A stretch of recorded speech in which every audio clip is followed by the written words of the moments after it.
Hello my dear friends, welcome back to my YouTube channel English Content Hub. If you like my videos, please subscribe my channel, press the bell icon for notification and don't forget to share with your friends.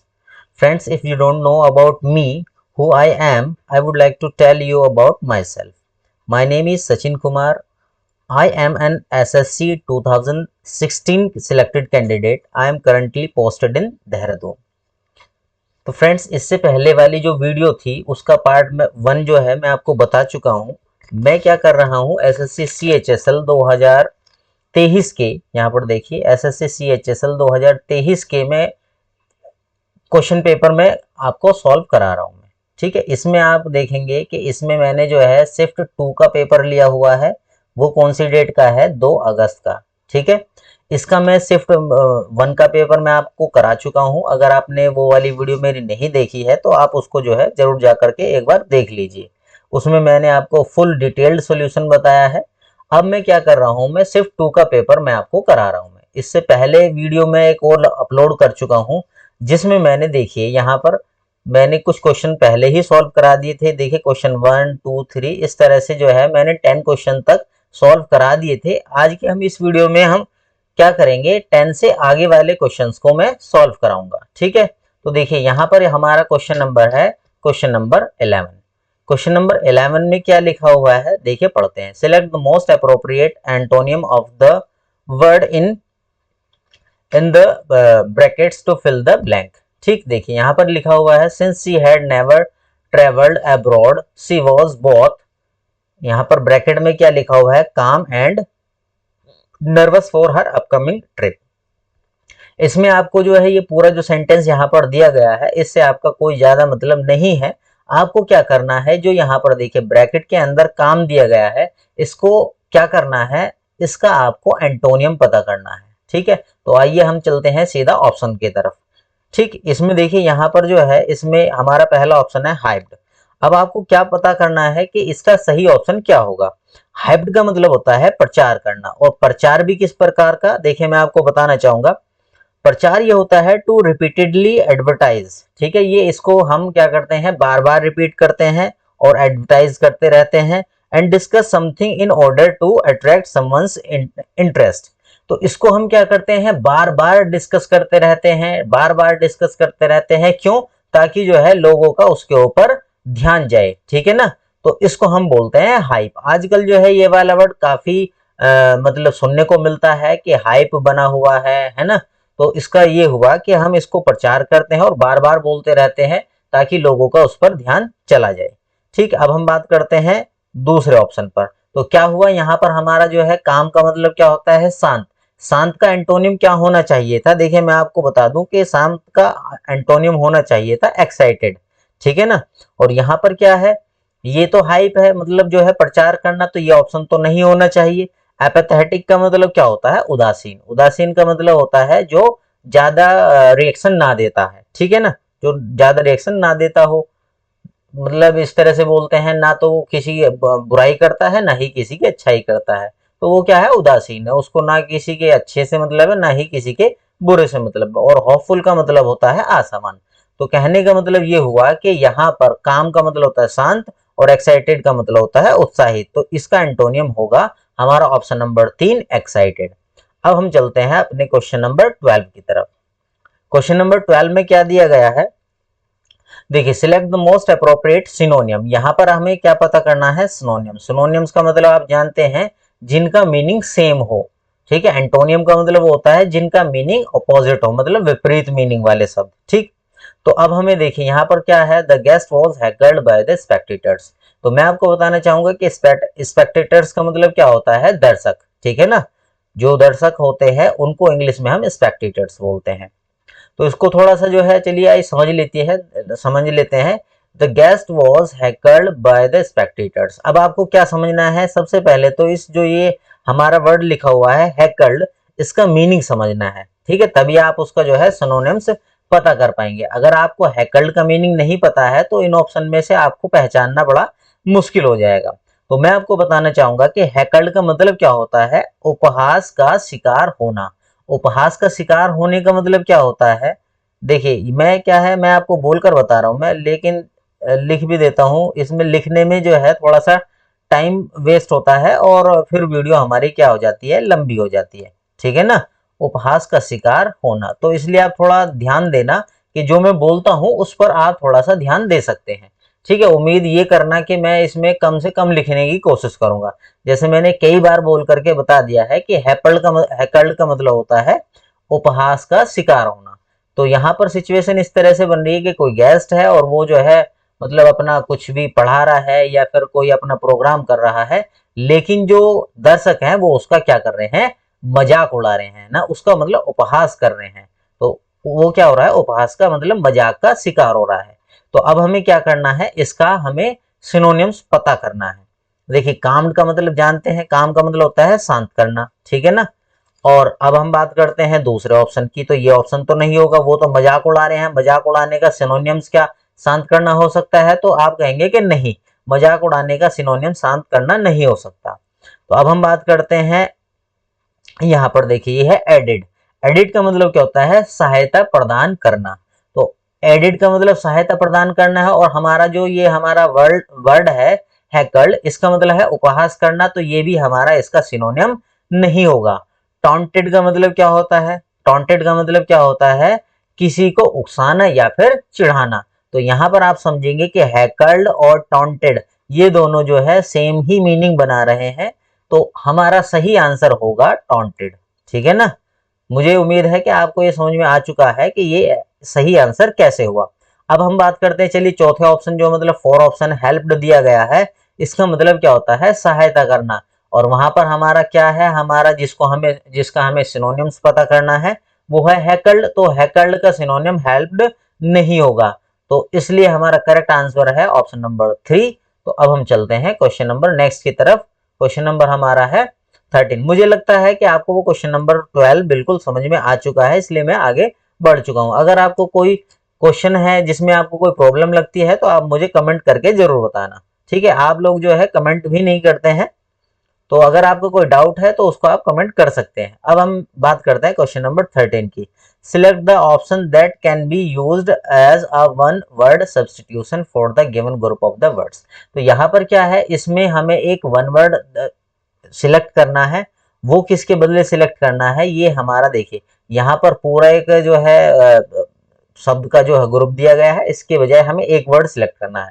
तो इसका meaning समझते हैं कि क्या है, the vehicle which carries dead bodies. ठीक है ना, ये इस एक मतलब एक व्हीकल है जो गाड़ियों जिसमें जो है डेड बॉडीज को ले जाया जाता है, तो उसको क्या बोलते हैं। तो देखिए अब हम पता करते हैं वन बाय वन कि इन सभी को क्या बोलते हैं। मैं बात करता हूँ ऑप्शन नंबर 1 की। तो यहाँ पर क्या है, ये कॉफिन। कॉफिन को हम क्या बोलते हैं, इसको अगर हम हिंदी में बताना चाहें तो इसको हम बोलते हैं शव पेटिका, है ना, शव पेटिका। शव पेटिका का मतलब ये है, ये एक ऐसी पेटी होती है जिसके अंदर हम किसको रखते हैं, शव को।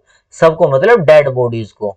ज्यादातर ये काम कौन करते हैं, ये क्रिश्चियन धर्म के जो लोग हैं वो ही अपने जो बॉडी को किसके अंदर रखते हैं, कॉफिन के मतलब शव पेटिका के अंदर रखते हैं। ठीक है ना। अब देखिए हमारा दूसरा ऑप्शन है हर्ट्स। ठीक है ना, इसको हम क्या कहेंगे, हर्ट्स। हर्ट्स का मतलब क्या होता है, ये एक ऐसी गाड़ी होती है जिसके पीछे शव को रखने के लिए जगह दी जाती है। ठीक है ना।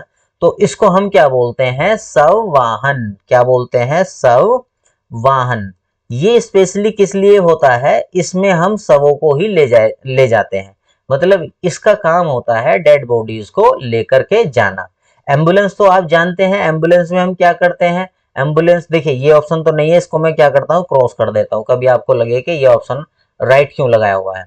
अब बात करते हैं एम्बुलेंस। एम्बुलेंस तो क्या क्या एम्बुलेंस का काम क्या होता है, एम्बुलेंस का काम होता है जो जख्मी लोग होते हैं उनको मतलब हॉस्पिटल तक ले जाना। ठीक है ना, उसका काम जो है सबों को लेकर के जाना नहीं होता। ठीक। अब हम बात करते हैं, ये कॉर्प्स लिखा हुआ है, कॉर्प्स का मतलब क्या होता है, इसका मतलब होता है लाश। लाश मतलब डेड बॉडी। ठीक है, तो इसका सही आंसर क्या होगा, ऑप्शन नंबर 2 इसका करेक्ट आंसर होगा। ठीक है, अब हम चलते हैं क्वेश्चन नंबर 14 की तरफ। क्वेश्चन नंबर 14 में लिखा हुआ है, select the most appropriate option that can substitute the underline words in the given sentence. देखिए यहाँ पर जो है ये अंडरलाइन वर्ड दिए गए हैं। अंडरलाइन वर्ड में क्या दिया गया है, लिखा हुआ है इन ब्लैक एंड व्हाइट। ठीक, इसमें क्या लिखा हुआ है, इन ब्लैक एंड व्हाइट। तो इस अंडरलाइन वर्ड का मीनिंग क्या है, मतलब जो ये वर्ड का ग्रुप दिया गया है, इसका अभी आपको क्या करना है, इसका मीनिंग पता करना है। तो आइए हम इसको एक बार सेंटेंस को पढ़ लेते हैं। इसमें क्या लिखा हुआ है, इस सेंटेंस में लिखा हुआ है the principal posted all her staff rules, ठीक है ना, इन ब्लैक एंड व्हाइट। तो ये यहाँ पर क्या है, एक प्रिंसिपल है, posted all the staff rules, है ना, उसने जो है स्टाफ के लिए जो रूल्स है वो पोस्ट कर दिया है in black and white, in black and white. तो मैं आपको बताना चाहूंगा इन ब्लैक एंड व्हाइट का मतलब क्या होता है, लिखित में, है ना।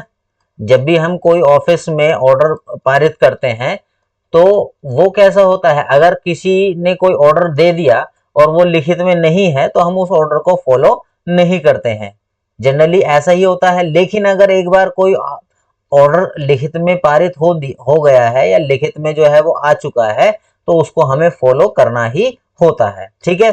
तो इन ब्लैक एंड व्हाइट का मतलब होता है लिखित में, लिखित का मतलब यहाँ पे है इन राइटिंग।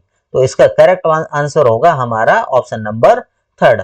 तो यहाँ पर देखिए ये ऑप्शन जो है हमारे क्या है, ऑन चार्ट, चार्ट पर दिया है, ऑन बोर्ड, बोर्ड पर दिया है, इनमें से कोई भी option in coloured print, coloured print में दिया है, ऐसा कुछ नहीं है। इन ब्लैक एंड व्हाइट का मतलब होता है इन राइटिंग, मतलब लिखित में। जब भी कोई ऑर्डर या फिर कुछ ही बात लिखित में देते हैं तो उसको इंग्लिश में हम बोलते हैं इन ब्लैक एंड व्हाइट। अब मैं बात करता हूं क्वेश्चन नंबर 15 की। क्वेश्चन नंबर 15 में क्या दिया गया है, select the most appropriate antonym. यहां पर हमें क्या पता करना है, एंटोनियम का पता करना है। एंटोनियम में क्या पता करना है, देखिए यहां पर क्या क्या लिखा हुआ है, सपोर्ट, ठीक है ना, सपोर्ट। आजकल जो है आप जानते ही हैं कि राजनीति का जो है काफी माहौल चल रहा है, तो सपोर्ट का मतलब होता है समर्थन देना या फिर समर्थन करना, ठीक है। सपोर्ट का मतलब क्या होता है, समर्थन, समर्थन, समर्थन देना, ठीक है ना। और अपोज का मतलब क्या है ना। एंटोनियम पता करना, एंटोनियम का मतलब है अपोजिट वर्ड, है ना। तो यहां पर क्या है, सपोर्ट का मतलब है समर्थन देना और अपोज का मतलब क्या है, विरोध करना, है ना। अपोज का मतलब क्या है, विरोध करना। तो यहाँ पर आप जो है इसको बड़े ही आसानी से पहचान सकते हैं और आपने बड़े ही आसानी से ये जो वाला जो क्वेश्चन है इसको सॉल्व कर भी दिया होगा, ठीक है। तो आइए मैं जो है नीचे दिए गए वर्ड है उनके बारे में बात कर लेता हूँ। स्टे का मतलब क्या होता है, ठहरना, ठीक है। बियर का मतलब क्या होता है, सहन करना या फिर वहन करना, सहन करना या फिर वहन करना। वहन करने के सेंस में इसको कब इस्तेमाल करेंगे, जब कोई किसी का खर्चा उठाता है। स्टैंड का मतलब क्या होता है, खड़े रहना, ठीक है। तो मुझे लगता है ये आप जो क्वेश्चन है आपको समझ में आ चुका है। अब हम चलते हैं क्वेश्चन नंबर नेक्स्ट की तरफ। क्वेश्चन नंबर हमारा नेक्स्ट है 16, ठीक है। इसमें क्या लिखा हुआ है, क्वेश्चन नंबर 16 में select the most appropriate meaning of the underline idiom. यहाँ पर फिर दोबारा से एक और इडियम दिया गया है। इस इडियम में क्या लिखा हुआ है, costs N arm and a leg. देखिए ये जो है इसके हम थोड़ा सा अगर इसको अपने हिसाब से समझना चाहें कि इसकी कीमत क्या है, कॉस्ट्स एन आर्म, एक तो इसको हाथ चाहिए, एंड अ लेग, अगर इसको एक हाथ और एक पैर चाहिए तो इसका मतलब एक अगर किसी का एक हाथ काट दिया जाए और एक पैर काट दिया जाए तो समझो कि उसके लिए तो ये बड़ा कीमती है या फिर उसके लिए तो ये बड़ा महंगा पड़ेगा, क्योंकि एक हाथ और एक पैर के बिना जीना बड़ा मुश्किल हो जाएगा। तो ये क्या होगा, बहुत ही महंगा पड़ जाएगा उसके लिए। तो देखिए इसी से ही हमारा इसका आंसर निकलेगा। इसके इसके मतलब आंसर को हम कैसे निकाल सकते हैं, देखिए आइए समझते हैं, इसके क्वेश्चन को पढ़ लेते हैं एक बार। द न्यू इलेक्ट्रिक कार, जो आजकल की इलेक्ट्रिक कार आ रही हैं, है ना, costs N arm and a leg, तो वो क्या है, वो बहुत ही महंगी पड़ रही हैं। महंगी पड़ रही हैं मतलब कि एक अगर आप एक हाथ बेच देंगे और एक पैर बेच देंगे तो तब जो है वो आपको मिल सकती है। तो अगर एक हाथ और एक पैर के बदले में कोई कार आपको मिलेगी तो वो क्या होगी, वो बड़ी ही महंगी पड़ेगी, ठीक है ना। ये आपको जो है केवल मैंने समझाने के तरीके से बताया है, कभी आप सोचने लगो कि ये कैसे हो सकता है ना। देखिए अब आप जानते हैं, बहुत बार आपने देखा होगा, आप जो है इंस्टाग्राम या फिर यूट्यूब पर रील्स जरूर देखते होंगे, तो आपने जो है आपने ये वाला मतलब एक कंटेंट जरूर देखा होगा कि लोग क्या करते हैं, अगर उनको आईफोन खरीदना होता है तो वो क्या करते हैं, एक अपनी किडनी बेच देते हैं, है ना, और बोलते हैं कि मैंने किडनी बेचकर अपना जो है ये आईफोन लिया है, ठीक है ना।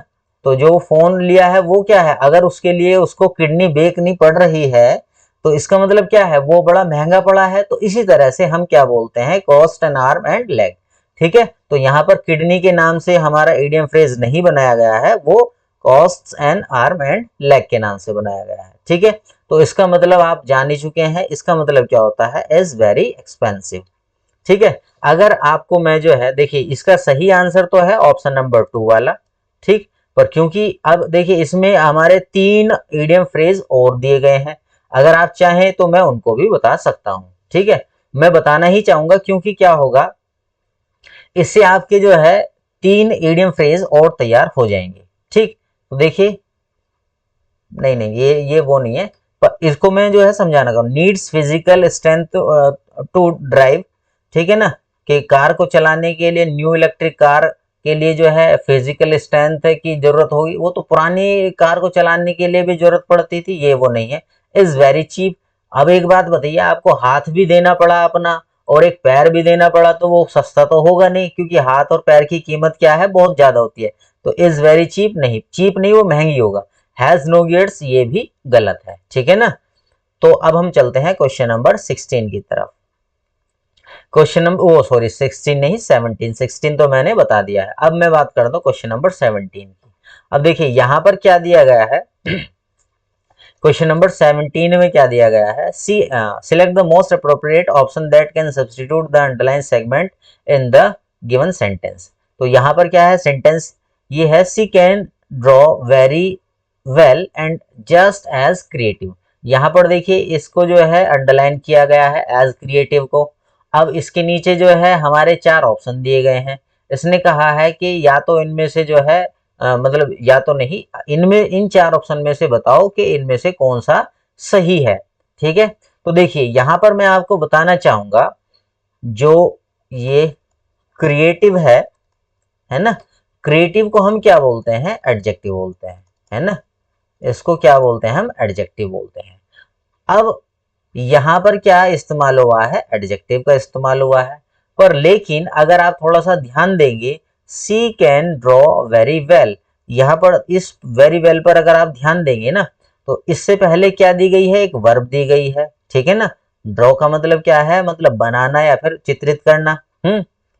तो अब यहां पर इस वर्ब की, मैं इसमें थोड़ा सा आपको बताना चाहूंगा कि जो हमारी वर्ब होती है, सॉरी एक मिनट, जो हमारी वर्ब होती है, अगर कोई भी हमारी वर्ब है, उसकी विशेषता बताने के लिए अगर कोई शब्द का इस्तेमाल किया जाता है तो हम उसको क्या बोलते हैं, एडवर्ब बोलते हैं, ठीक है। मैंने यहां पर आपको जो है एडवर्ब की डेफिनेशन भी समझा दी है, तो मैं इसको एक बार और दोबारा से रिपीट करता हूं कि एक एडवर्ब जो है वो एक ऐसा शब्द होता है जो किसी वर्ब की क्या बताता है, विशेषता बताता है या वर्ब के बारे में बताता है, ठीक है। तो उसी शब्द को हम क्या बोल सकते हैं, एडवर्ब बोलते हैं, ठीक है। तो अब देखिए यहां पर क्या है, she can draw very well. तो यहां पर जो ये वेरी वेल है, यहां पर ये वेरी वेल है एक एडवर्ब है ना, एडवर्ब है। और यहां पर क्रिएटिव क्या है, ये एक एडजेक्टिव है, ठीक है ना। ये क्रिएटिव क्या है, ये एक एडजेक्टिव है। तो हमारा जो है यहाँ पर जो कंपैरिजन का तरीका है वो थोड़ा सा क्या हो चुका है, वो गलत हो चुका है। गलत कैसे हो चुका है कि एडजेक्टिव का हम जो कंपैरिजन करेंगे वो एडजेक्टिव से ही होगा, ठीक है ना। और एडवर्ब का जो है हम कंपैरिजन करेंगे तो वो एडवर्ब से ही होगा, ठीक है ना। तो कंपैरिजन जो है दोनों का सेम ही होना चाहिए, नाउन का कंपैरिजन नाउन से होना चाहिए, है ना। तो ऐसा रूल है, इंग्लिश के रूल यही है। तो यहाँ पर प्रॉब्लम क्या है, प्रॉब्लम यही है कि यहाँ पर जो ये सॉरी वेरी वेल एडवर्ब दिया गया है, तो यहाँ पर हमें इस एडजेक्टिव को हटा करके एडवर्ब का इस्तेमाल करना होगा। तो एडवर्ब क्या होगा, अगर हम क्रिएटिव का एडवर्ब बनाना चाहें तो क्रिएटिव का एडवर्ब होगा क्रिएटिवली, है ना, क्रिएटिवली। तो हमारा जो है एडजेक्टिव, इसका क्रिएटिव एडजेक्टिव का एडवर्ब हो जाएगा क्रिएटिवली। तो हमारा यही सही आंसर होगा ऑप्शन नंबर 2। मैंने इसको आपको जो है समझा दिया है कि हमारा ऑप्शन नंबर 2 करेक्ट क्यों है, क्योंकि यहाँ पर एडजेक्टिव क्रिएटिव को हमें एडवर्ब के रूप में बदलना पड़ेगा और इसको एडवर्ब बनाने के लिए हमें क्रिएटिव में ly का यूज करना पड़ेगा। तो ये हमारा हो जाएगा क्रिएटिवली। आप जानते होंगे कि एडजेक्टिव को एडवर्ब बनाने के लिए कई बार हम ly का इस्तेमाल करते हैं, तो वो एडजेक्टिव हमारा एडवर्ब बन जाता है। तो मुझे उम्मीद है कि आपको क्वेश्चन नंबर 17 समझ में आ चुका होगा।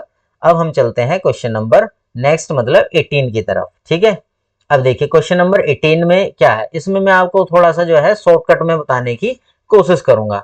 ठीक, इसमें क्या है, यहाँ पर लिखा हुआ select the most appropriate idiom for the following statement. नहीं, ये वाला वो क्वेश्चन नहीं है, वो दूसरा है। मैं आगे आएगा उसको मैं बताऊंगा। यहाँ पर क्या है, यहाँ पर ईडियम के बारे में इसने पूछा है कि ये हमारा एक सेंटेंस दिया गया है, ये पूरा डिटेल्ड है उसका। तो इस पूरे डिटेल्ड सेंटेंस का इनमें से कौन सा एक सही हमारा ईडियम बन सकता है। ठीक है, तो देखिए इसको जो है आपको थोड़ा सा समझना भी है। इसको आप समझेंगे तो इसको देखिए हम समझते हैं और उसको एक बार पढ़ लेते हैं। इसमें क्या लिखा हुआ है, it is better to get less than what you want than get nothing. ठीक है, देखिए यहाँ पर क्या है, आप चाहते तो जो है बहुत ज्यादा कि मुझे जो है 10 करोड़ रुपए मिल जाए, लेकिन आपको अगर 10 करोड़ नहीं मिलते हैं, आपको केवल 10 लाख रुपए मिलते हैं, तो क्या करेंगे आप उसको लेने से मना कर देंगे क्या? तो आप जो है क्या कहेंगे कि ठीक है कोई बात नहीं, अगर मुझे 10 करोड़ रुपए नहीं मिल रहे हैं तो ठीक है कोई बात नहीं, आप मुझे 10 लाख ही दे दीजिए। तो यही इसका जो हमारा ये सेंटेंस है, यही इसका मीनिंग बनता है। It is better to get less, है ना, ये अच्छा होता है कि कम प्राप्त कर लो, देन व्हाट यू वांट, जो आपको चाहिए, देन गेट नथिंग, के उसके अच्छा कि आपको कुछ भी ना मिले। ठीक है ना। तो अब देखिए यहाँ पर क्या है, पहला ऑप्शन में पढ़ता हूं, half a loaf is better than none. देखिए आधी रोटी, हाफ अ लॉफ, आधी रोटी इज बेटर देन नन।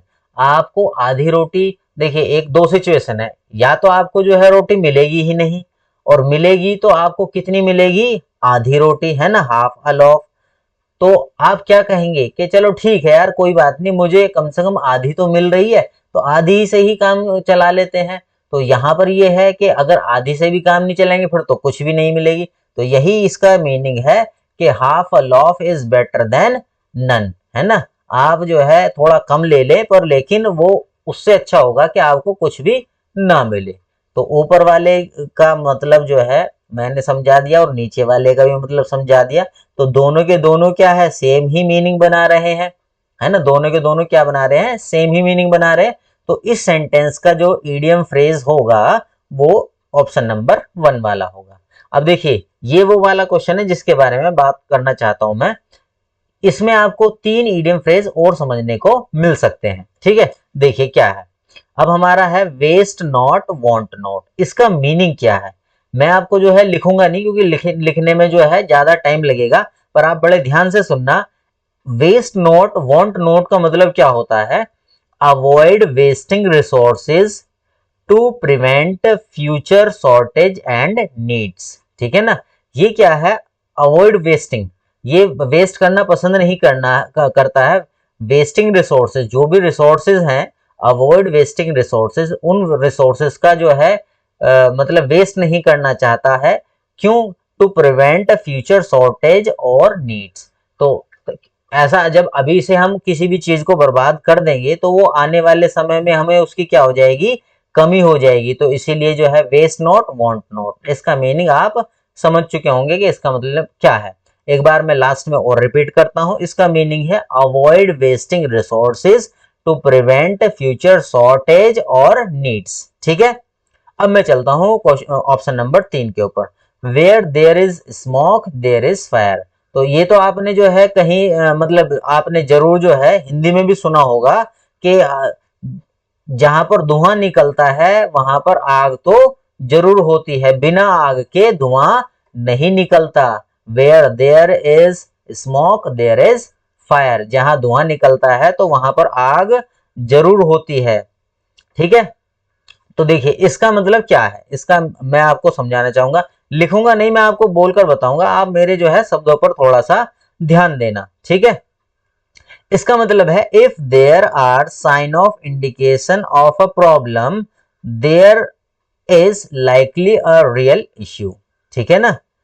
इसका मीनिंग आप समझना, if there is sign of indication of a problem, अगर जो है मतलब किसी किसी सिचुएशन में आपको प्रॉब्लम के जो संकेत मिल रहे हैं, there is likely a real issue, वहां पर जो है जरूर कुछ ना कुछ गड़बड़ हो सकती है। अगर आपको जो है प्रॉब्लम के क्या मिल रहे हैं, हिंट मिल रहे हैं, तो वहां पर कुछ ना कुछ गड़बड़ी हो सकती है। वैसे इसको आप जो है ऐसे उससे समझेंगे जो मैंने आपको पहले बताया था, इसको हिंदी में समझने के लिए, where there is a smoke there is a fire, आग जो है जहां पर धुआं होता है वहीं पर आग की भी संभावनाएं मानी जाती हैं, बिना आग के धुएं का कोई मतलब नहीं बनता, ठीक है। आप जान मतलब खुद भी सोच सकते हैं कि बिना आग के जो है धुआं कहां से निकलेगा, ठीक है ना। तो यही है कि जहां पर कुछ गड़बड़ी की बात होती है वहीं पर ही कुछ ना कुछ हमें हिंट मिलते हैं। अब हम बात करते हैं लास्ट वाले के, a storm in tea cup. इसका मतलब क्या है, इसका मतलब है situation where there is a lot of fuss और एक्साइटमेंट ओवर ट्राइवल मैटर, ठीक है। इसमें क्या है, देखिए इसका जो है अ स्टॉर्म इन टी कप, अगर आपका जो चाय का प्याला है उसमें क्या होगा, उसमें अगर आप मान के चलिए एक जो हमारा ये शुगर क्यूब होती है उसको आप डालते हैं, तो क्या है एकदम उस जो है चाय में क्या एक तरह का तूफान सा आ सकता है, पर लेकिन उससे कुछ होगा नहीं होगा। तो इसी तरह का जो है ये हमारा क्या है, ईडियम है ना। इसी तरह का हमारे ईडियम है। इसका मतलब है situation where there is a lot of fuss और एक्साइटमेंट ओवर ट्राइवल मैटर, ठीक है ना। यहाँ पर छोटे मामले के ऊपर जो है ज्यादा ही जब बात करते हैं तो उसको बोलते हैं स्टॉर्म इन टी कप।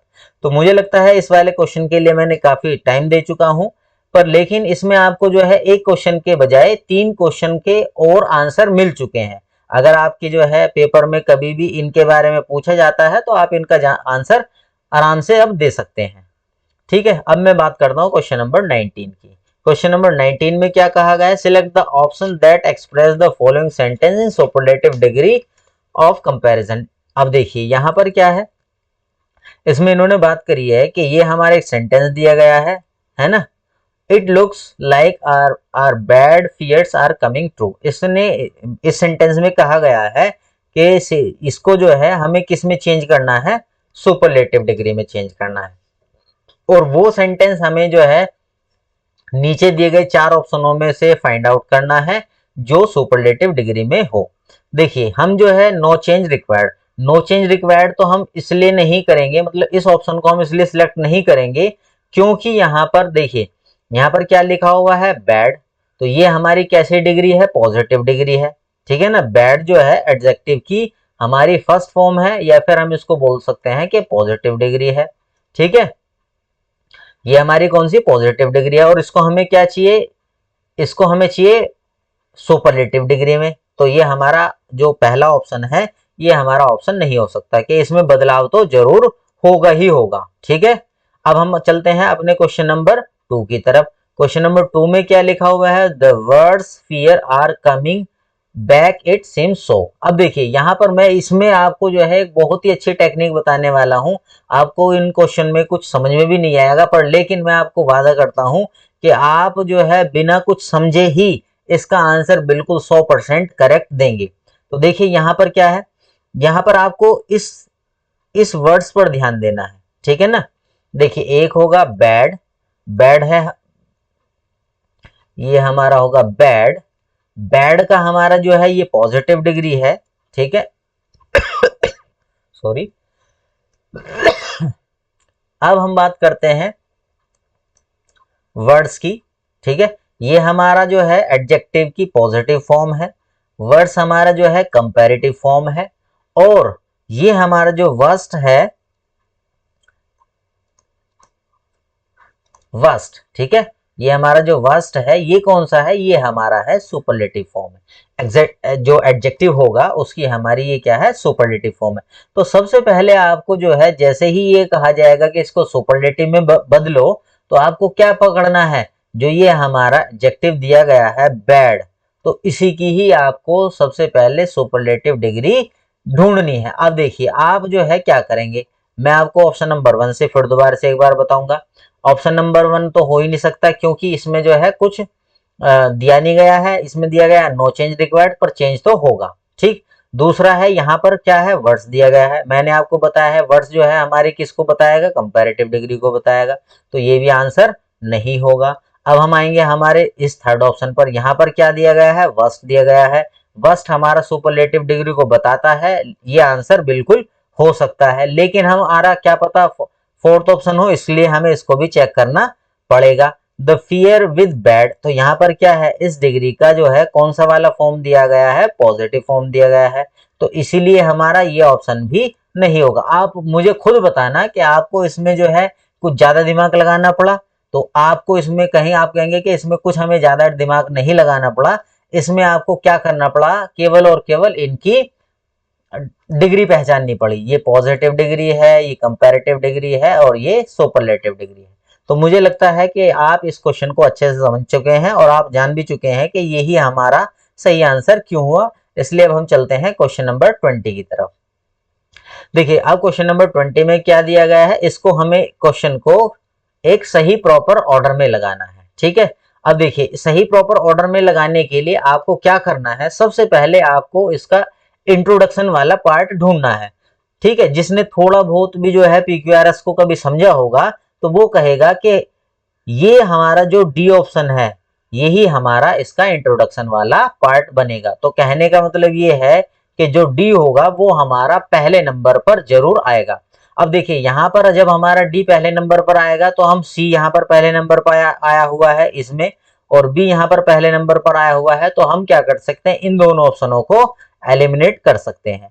अब बचा हुआ है हमारा डी और एक, मतलब जो हमारा एक question number 1 sorry option number 1 और ऑप्शन नंबर 4 ये दोनों अभी भी दौड़ में शामिल हैं। ठीक, लेकिन अब हम क्या करते हैं, देखिए डी, इसको थोड़ा सा अब हमें क्या करना पड़ेगा, इसको थोड़ा सा एक सीक्वेंस में बैठाना पड़ेगा। द द अर्थशास्त्र इज, अब हम इस ऑप्शन नंबर 4 के अकॉर्डिंग चलते हैं। द अर्थशास्त्र इज, हमने ऑप्शन नंबर डी पढ़ लिया, अब हम क्या पढ़ेंगे, डी पढ़ेंगे। The Arthashastra is written in unadorned Sanskrit prose. ठीक है ना, यहां तक तो हमें ठीक लग रहा है, प्रोज। अब हम पढ़ते हैं बी, बी के बाद prose one of the words. देखिए यहाँ पर जो है is written unadorned Sanskrit prose one of the world's earliest books. यहाँ पर देखिए इसने क्या कहा है, संस्कृत प्रोज के बारे में बात करा, यहाँ पर बुक के बारे में बात कर दिया, तो ये जो है हमारे एक पेयर नहीं बना रहे हैं, है ना, ये दोनों हमारे एक पेयर नहीं बना रहे, तो इन दोनों का जो है पेयर नहीं बनेगा, तो ये एक इनका जो है प्रॉपर ऑर्डर नहीं होगा। तो अब हम बात करेंगे ऑप्शन नंबर 1 के बारे में। इसमें अगर आप ध्यान से पढ़ेंगे तो आइए मैं इसको पढ़ता हूं। द अर्थशास्त्र इज, अब मैं क्या करूंगा, ये डी पढ़ दिया, अब मैं पढ़ूंगा B, is one of the world's earliest book. ये जो है अर्थशास्त्र जो जो पुरानी किताबें हैं उनमें से एक किताब है। अब हम पढ़ेंगे सी को, डेवोटेड टू स्टेट क्राफ्ट। अब हम पढ़ेंगे ए को, रिटन इन अनएडॉर्न संस्कृत प्रोज। तो आप कहेंगे कि नहीं ये बिल्कुल जो है हमारा बिल्कुल सही ऑर्डर है, तो इसलिए हमारा जो आंसर होगा, करेक्ट आंसर होगा हमारा ऑप्शन नंबर 1 ही होगा। ठीक है, अगर आपको अच्छा लगता है तो आप मेरे चैनल को जरूर लाइक करना, सब्सक्राइब करना और अपने दोस्तों को भी शेयर करना, क्योंकि मैं बिल्कुल वही आपको पढ़ा रहा हूं जो एग्जाम में पूछा जाता है। इररिलेवेंट यहाँ पर जो है कुछ भी नहीं मैं आपको पढ़ा रहा हूं मैं। तो इससे क्या होगा, इससे आपकी जो तैयारी है वो बहुत ही अच्छी होगी, आपको बिल्कुल जो है कंटेंट अच्छा मिलेगा। अब हम क्या करते हैं, हमने क्वेश्चन नंबर 20 तक कर लिया है। लास्ट में हमारा एक जो है ये एक और दिया गया है ना, क्लोज टेस्ट दिया गया है। अब हमें इसे क्या करना है, इसको पढ़ना है और इसको करना है। ठीक है, आइए करते हैं। A couple of minutes late a couple of minutes later a woman comes running towards the desk, है ना, थोड़ी देर बाद जो है एक जो महिला वो दौड़ते हुए डेस्क की तरफ आई। as soon as she sees the little girl, जैसे ही उसने लड़की को देखा, she shouted and, वो चिल्लाई, एंड अब देखिए थोड़ा सा चिल्लाई। अब हम क्या करते हैं, अब हम इन 4 ऑप्शनों के बारे में बात करते हैं।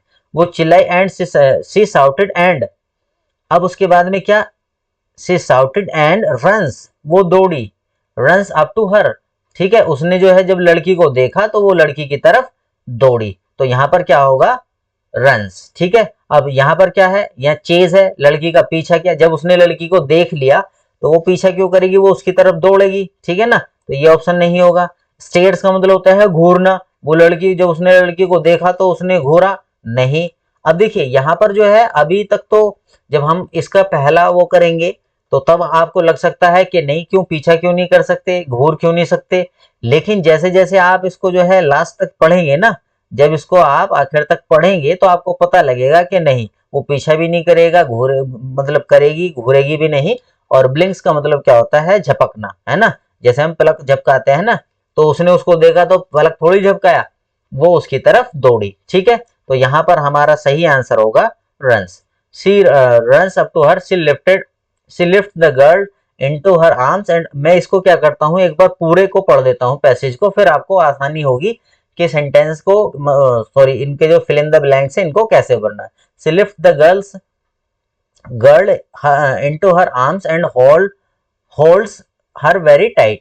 Then she separates herself from her daughter and looks at her. While she says, I am here, Andra, everything is okay. I love you, honey." Then she turns and the man, "Thank you so much, sir." She says, "We got separated in the uh, in the crowd earlier. My daughter is deaf, so I could not make an over the speakers for her. I was looking for her everywhere. I was so worried." Now the man understand why the little girl did not look at him until he her shoulder. अब देखिए यहाँ पर आपको अगर थोड़ा सा अंदाजा हुआ हो तो ये जो है, जो लड़की है जिसको वो ढूंढ रही है वो उसकी बेटी है, ठीक है। तो वो बेटी की तरफ जो है जब अब वो, और यहाँ पर आपको पता लगेगा कि उसने बताया कि उसकी बेटी खो भी चुकी है, तो जब खो जाएगी और उसकी बेटी जब उसको मिलेगी तो वो उसकी तरफ दौड़ेगी, उसका पीछा थोड़ी करेगी, ठीक है ना, वो स्टेट वो उसकी तरफ घूरेगी थोड़ी, वो पलके थोड़ी झपकाएगी उसकी तरफ, वो उसकी तरफ दौड़ेगी। तो आपको पता लग चुका है कि यहाँ पर रन्स ही सही क्यों होगा। अब आगे चलते हैं। She lift the girl into her arms and holds while she holds her very tight. Then she separates herself from her daughter and looks at her. अब हम चलते हैं इसके नेक्स्ट वाले आगे की तरफ, क्वेश्चन नंबर 12 की तरफ, वो 22 की तरफ। हाँ, यहाँ पर है and looks at her, option number 2 में क्या दिया गया है, लुक्स एट हर ईयर्स, उसकी आंख, सॉरी उसके कान की तरफ देखती है, उसकी नाखूनों की तरफ देखती है, उसके फेस की तरफ देखती है, उसकी स्किन, उसकी त्वचा की तरफ देखती है। तो यहाँ पर आप जो है बड़े ही कॉमन सेंस का भी इस्तेमाल करेंगे, तो आप कहेंगे कि जब वो अपनी बेटी को देखेगी तो उसके चेहरे की तरफ ही तो देखेगी। तो यहाँ पर हमारा सही जवाब होगा ऑप्शन नंबर 3, वो होगा फेस, ठीक है। अब हम चलते हैं नेक्स्ट क्वेश्चन नंबर 23 की तरफ। अब क्वेश्चन नंबर 23 में क्या दिया गया, देखिए यहाँ पर ये थर्ड ऑप्शन में क्या दिया गया है, यहाँ पर हाँ, while she says, "I am here, Andra, everything is okay, I love you, honey." Then she turns and अब यहाँ पर देखिए द मैन, वो उसको जो है गले लगाती है ना, वो पीछे देखती है ना। देन शी टर्न्स एंड, अब उसके बाद में देखिए क्या है, एंड ऑप्ट का मतलब, ऑप्ट का मतलब होता है चुनना, यहाँ पर चुनने जैसी कोई बात नहीं है ना। अब डिस्क्रीट का मतलब क्या है, अब आपको डिस्क्रीट का मतलब समझना। डिस्क्रीट का मतलब होता है विचारशील, है ना, डिस्क्रीट का मतलब क्या होता है, विचारशील। यहाँ पर ऐसा कोई सेंस बन नहीं रहा है कि विचार करने वाला इस तरह का, ठीक है। तो आप कहेंगे कि नहीं, ये हमारा नहीं होगा। एक मिनट, थोड़ा इसमें कुछ आप कहेंगे कि नहीं, ये नहीं होगा। अब इसमें हम चलते हैं नेक्स्ट वाले ऑप्शन की तरफ। सी ग्रीट्स, है ना, सी ग्रीट्स। ग्रीट्स का मतलब क्या होता है, ग्रीट्स का मतलब होता है अभिवादन करना। ग्रीट्स का मतलब क्या होता है, अभिवादन करना। ये इसको पता नहीं क्या होगा। ग्रीट्स का मतलब क्या होता है, अभिवादन करना। अभिवादन करने का मतलब है कि किसी को हम एक तरह से अगर धन्यवाद देते हैं तो उसको हम क्या कहेंगे, ग्रीट्स कहेंगे, ठीक है ना। तो अब उसने जब पीछे देखा तो आदमी को क्या किया होगा, धन्यवाद किया, ठीक। अब हम चलते हैं इसमें क्वेश्चन नंबर आगे चलते हैं। Thank you so much sir, she says, और यहाँ पर दिखाया भी गया है ना। She says we got separated in the crowd, वो क्या हो गए थे, क्राउड में क्या हो गए थे, अलग हो गए थे, है ना। Earlier my daughter is deaf, उसने बताया कि उसकी जो बेटी है वो कान मतलब सुन नहीं सकती, है ना। उसने बताया my daughter is deaf so I could not make N, अब देखिए यहाँ पर क्या, मेक एन अनाउंसमेंट। जब वो डीफ है तो अब एक बात बताइए, अगर वो अनाउंसमेंट भी करवाएगी, उसकी माता अनाउंसमेंट भी करवाएगी, तो उसका क्या होगा, उसका कोई फायदा नहीं होगा, क्योंकि उसको सुनाई नहीं देगा उसकी बेटी को। तो यहाँ पर क्या है, उसने कहा माई डॉटर इज डीफ, वो उसकी जो है बेटी वो सुन नहीं सकती, so I could not make an announcement, इसलिए जो है उसने क्या, अनाउंसमेंट नहीं करवाया। ठीक है, तो इसका सही आंसर होगा अनाउंसमेंट। क्लेम, क्लेम नहीं करवाया, ये भी गलत है। नोटिफिकेशन तो हमारे मोबाइल पर उस तरह से आती है। और असर्टेशन का मतलब क्या होगा, असर्टेशन का मतलब छोड़िए आप क्या होगा, है ना। अब हम चलते हैं आज के इस मतलब जो प्रैक्टिस सेट है हमारा 2023 के शिफ्ट 2 का, मैं आज पूरा करा चुका हूं और इसका हमारा लास्ट क्वेश्चन है। तो अब इसमें क्या है, अब हाँ, note announcement on the speaker for her girl did not look at him until he her shoulder, ठीक है ना। यहाँ पर लिखा हुआ है कि जो लड़की है वो जो मैन था उसने उसको क्या किया, उसको आवाज भी लगाई थोड़ी सी, है ना। उसने क्या किया था, आवाज भी लगाई थी उसकी तरफ, लेकिन क्या हुआ, लड़की ने जो है उसकी तरफ नहीं देखा। क्यों, क्योंकि जो है वो सुन नहीं सकती थी। तो इसीलिए यहाँ पर क्या है, ऑप्शन नंबर जो हमारा ये क्वेश्चन नंबर 25 है, अंटिल ही, यहाँ पर क्या होगा, टच्ड, है ना। यहाँ पर क्या होना चाहिए, टच्ड। जब तक उस आदमी ने उसको छुआ नहीं था या फिर टच नहीं किया था, तो हमारा क्या, वो उसको सुन नहीं पा रही थी, क्योंकि वो इसका जो है, चलो, वो उसको क्या है, वो सुन नहीं पा रही थी, क्योंकि वो सुन नहीं सकती थी। तो इसलिए जो है उस लड़की को तभी फील हुआ जब उसने उसको टच किया। तो इसका करेक्ट आंसर होगा टच्ड, ठीक है ना। तो मैं इसकी जो है इस मतलब शिफ्ट के सारे क्वेश्चन मैं आपको करा चुका हूं। तो अगर आपको अच्छा लगा हो और मैंने इसको डिटेल में अगर आपको लगा है कि बताया है, समझाया है, अगर आपको, मैं बोलता हूं कि अगर आपको 2 क्वेश्चन भी इसमें समझ में आए हैं पूरे जो मैंने मतलब ये सेट कराया है, तो आप जो है आप जरूर बने रहना, क्योंकि आज 2 समझ में आए हैं, कल 10 समझ में आएंगे, कल और उससे ज्यादा भी समझ में आएंगे। फिर आपके धीरे धीरे धीरे धीरे इस तरह से आपकी इंग्लिश इंप्रूव होने लग जाएगी और आप जो है एसएससी का पेपर पास भी कर सकते हैं। मैंने भी जो है एसएससी का पेपर पास किया हुआ है, तो मेरी तरह आप भी एसएससी का पेपर पास कर सकते हैं। अगर आपको अच्छा लगा है तो आप लाइक जरूर करना और अपने दोस्तों को भी जरूर शेयर करना। मैं मेहनत कर रहा हूँ, आप मुझे सपोर्ट कीजिए। तो आज के लिए मैं इतना ही रखता हूँ, अब मिलते हैं अपनी नेक्स्ट वीडियो में, तब तक के लिए धन्यवाद, बाय बाय।